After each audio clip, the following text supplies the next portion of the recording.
अस्सलाम वालेकुम friends, welcome to my channel learn and grow. आज की क्लास में हम लॉजिक स्टेटमेंट लिखना सीखेंगे। पिछली क्लास में हमने एक सर्किट से लॉजिक स्टेटमेंट लिखना सीखी थी और आज की क्लास में हम एक ट्रुथ टेबल से लॉजिक स्टेटमेंट लिखना सीखेंगे। सो स्टार्ट करते हैं। तो सबसे पहले लॉजिक स्टेटमेंट लिखने के लिए आपको एक पर्टिकुलर ट्रुथ टेबल दिया गया होगा। अब ट्रुथ टेबल से किस तरह से लॉजिक स्टेटमेंट लिखेंगे? सबसे पहले हमने लॉजिक गेट्स पढ़े थे। स्टैंडर्ड लॉजिक गेट्स हमारे पास 3 होते हैं, एंड, और एंड नॉट गेट। ये तीनों स्टैंडर्ड लॉजिक गेट हैं। रिमेनिंग जितने भी लॉजिक गेट्स हैं वो इन्हीं के कॉम्बिनेशन से बनते हैं। तो अगर हम एक ट्रुथ टेबल देखें तो इस ट्रुथ टेबल की कॉम्बिनेशन भी एक्चुअल में एंड, और नॉट गेट से बनती है। किस तरह से? लाइक अगर मैं यहाँ देखूँ तो दो इनपुट्स दिए हैं। पहला इनपुट है ए और दूसरा बी। इसी तरह आउटपुट है एक्स। अब एंड की लॉजिक आप कुछ इस तरह से समझें कि हमने ये देखा था कि एंड हाई आउटपुट कब देता है? जब उसके सारे इनपुट्स हाई हों। इसी तरह और गेट की लॉजिक क्या है कि और का आउटपुट हाई तब होता है जब कोई भी एक इनपुट उसका हाई हो। उसी लॉजिक को अगर हम इस ट्रुथ टेबल पे इम्प्लीमेंट करें तो अगर आप यहाँ देखें कोई भी पर्टिकुलर कॉम्बिनेशन में इनपुट्स हैं तो ये आउटपुट आ रहा है। अगर इन इनपुट्स की अरेंजमेंट हम चेंज कर रहे हैं तो आउटपुट भी चेंज हो रहा है। तो ये है एंड लॉजिक कि अगर ये इनपुट यही होगा और यहाँ बी पे भी यही इनपुट होगा तो ही आउटपुट पर्टिकुलर जो भी यहाँ लिखा है वो आएगा, अदरवाइज नहीं आएगा। तो इसका मतलब है कि इन दोनों इनपुट्स के दरमियान एक एंड गेट इम्प्लीमेंट हुआ हुआ है। इसी तरह ये एक इनपुट अरेंजमेंट पे आउटपुट है, ये दूसरे इनपुट अरेंजमेंट पे आउटपुट है, ये तीसरे पे आउटपुट है और ये चौथे पे। हर एक अरेंजमेंट दूसरे से अलग है। तो जब भी हम दो पर्टिकुलर अरेंजमेंट्स को कंबाइन करेंगे तो हम और गेट इम्प्लीमेंट करते हैं। अब कैसे करेंगे? सबसे पहले इस एग्जांपल को देखते हैं जिसमें सिर्फ एक आउटपुट हाई है और जब भी हम ट्रुथ टेबल से एक लॉजिक एक्सप्रेशन बनाएंगे तो हम सिर्फ उन आउटपुट्स को देखेंगे जो कि आपके पास हाई होंगे। जैसे कि इस पर्टिकुलर कॉम्बिनेशन ऑफ इनपुट्स पे ही आउटपुट हाई है और इसके अलावा आउटपुट हाई नहीं है। तो हमने इनको हाईलाइट कर लिया और हम सिर्फ इस ही की लॉजिक स्टेटमेंट लिखेंगे। ठीक है, जितने आउटपुट्स हाई होंगे आप उनको इंडिकेट कर लेंगे। अब क्या करेंगे?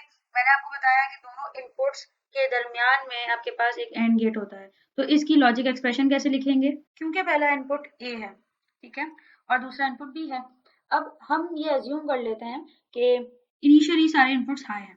ठीक है, ये हमारी अजम्पशन है। आप चाहें तो ये भी अज्यूम कर सकते हैं कि इनिशियली सारे इनपुट जीरो हैं। जो भी आप अजम्पशन रखते हैं उसी को रखते हुए आगे सॉल्व करेंगे। तो मैंने ये अज्यूम कर लिया और मैं अपनी आगे आने वाली हर क्लास में यही अज्यूम कर रही होंगी कि इनिशियली सारे इनपुट्स हाई हैं। ठीक है, लेकिन अभी ये इनपुट जीरो है। इसका मतलब है कि एक पर्टिकुलर कौन सा गेट है कि जिसके इनपुट पे वैल्यू जो भी होगी वो आउटपुट पे उसका ऑपोजिट दे देगा, तो वो नॉट गेट है। तो इस ए के लिए हमने लिख लिया नॉट ए, ठीक है, और बी 1 है और हमने एज्यूम किया हुआ है कि इनपुट स्टार्ट में भी 1 था, तो अब हम बी को बी ही रहने देंगे। अब अगर आप देखें यहाँ पे ए 1 है और बी 0 है। अरेंजमेंट सिर्फ चेंज हुई है, पहले बी 1 था और ए 0 था तो आउटपुट हाई है। लेकिन अगर इस अरेंजमेंट को देखें तो ए 1 है और बी 0 है, अरेंजमेंट चेंज हो गई, आउटपुट 0 है। इसका मतलब है कि सिर्फ पर्टिकुलर ए 0 ही होगा और बी 1 ही होगा तो आउटपुट हाई है। तो इसका मतलब है कि हमें इनके दरमियान में एंड गेट इम्प्लीमेंट करना है। तो यहाँ मैंने एंड लिख दिया है। तो ये कंप्लीट एक्सप्रेशन एक लॉजिक एक्सप्रेशन है इस पर्टिकुलर ट्रुथ टेबल की और इक्वल है एक्स के। X is your output. ठीक है, तो एक ही सिंपल सा ट्रुथ टेबल है जिसमें सिर्फ एक ही आउटपुट हाई था, तो सिर्फ हम उन आउटपुट्स की एक्सप्रेशन लिख रहे होंगे जो कि हाई आउटपुट्स होंगे। नेक्स्ट एग्जांपल देखते हैं। तो यहाँ पे हमें दोबारा से बूलियन एक्सप्रेशन या लॉजिक एक्सप्रेशन दोनों एक ही बात है। तो लॉजिक एक्सप्रेशन लिखनी है और ट्रुथ टेबल दिया हुआ है। अब हमें 3 इनपुट्स ट्रुथ टेबल दिया हुआ है, पहले हमें 2 इनपुट्स ट्रुथ टेबल दिया था और अगर आप यहाँ देखें तो यहाँ आपको मल्टीपल आउटपुट्स हाई नजर आ रहे हैं। तो इस तरीके से अब जब मल्टीपल आउटपुट्स हैं तो जितने आउटपुट्स हैं हाई उन सब की आपको लॉजिक एक्सप्रेशन लिखनी है। तो वन बाय वन लिखते हैं। तो हमने ये अज्यूम किया हुआ है कि इनिशियली सारे इनपुट्स हाई हैं, ठीक है। तो सबसे पहले हम इसकी लॉजिक एक्सप्रेशन लिखेंगे। यहाँ पे ए हाई है तो आपने सिंपल लिख दिया ए, ठीक है।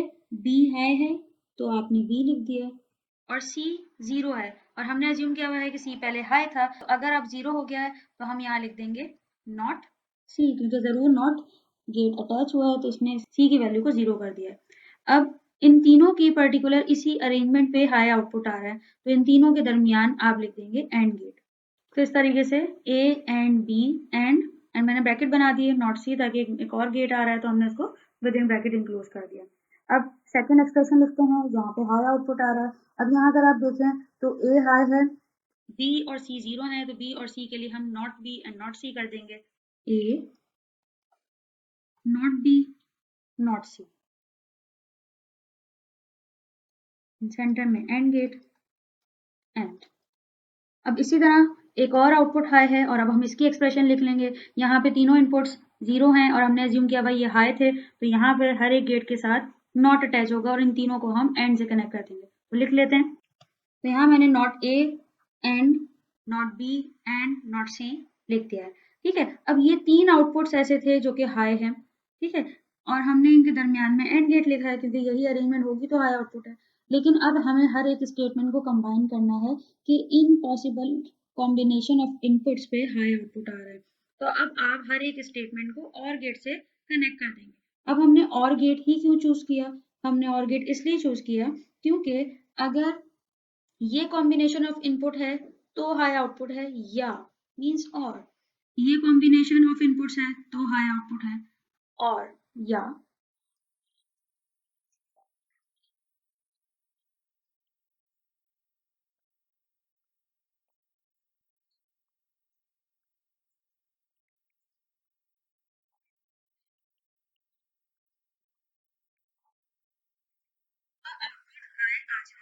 इस वजह से इस लॉजिक के तहत हम इन तीनों स्टेटमेंट्स को एक और गेट से कनेक्ट कर देंगे। तो यहाँ पे मैं और गेट लिख देती हूँ। तो इस तरीके से हमने इन तीनों को कनेक्ट कर दिया। अब इन तीनों को हम एक सीक्वेंस में लिख लेते हैं। तो यहाँ पे मैंने फाइनल आउटपुट एक्सप्रेशन लिख दी है, x इज इक्वल्स टू, इस फर्स्ट एक्सप्रेशन को मैंने यहाँ लिख दिया है, देन और से कनेक्ट कर दिया, ये रहा और, फिर second expression a and not b and not c, तो मैंने ये यहाँ लिख दिया है। उसके बाद फिर हमने एक और गेट यूज किया, यहाँ ये और गेट आ गया, और उसके बाद not a and not b and not c, ये यहाँ लिख दिया। तो this is your final Boolean expression. तो आई होप आज की क्लास आपको समझ आई है और इट्स वेरी इंटरेस्टिंग.